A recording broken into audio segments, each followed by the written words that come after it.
Kam bërë botoks jo për të qenë një tjetër person dhe për të ndryshuar fizikisht, por për të ndier më i përmirësuar dhe më i përmbajtur, kështu u shpreh moderatori i njohur Bledi Strakosha në një studio televizive.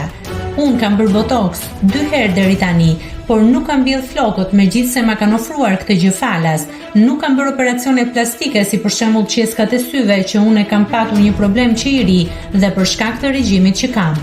Unë nuk kam planuar sepse dua të qëndroj dhe asaj që thash më herët, pra, të jetë Bledi po i mirëmbajtur dhe i përmirësuar, jo një Bledi tjetër. Më pas ai u pyet nëse e paragjykohen çunat që kujdesen për vete.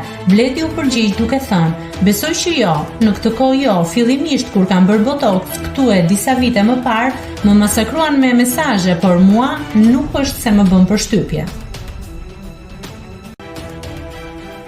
Nëse klikoni mbi butonin subscribe, do t'ju shfaqen të gjitha publikimet tona.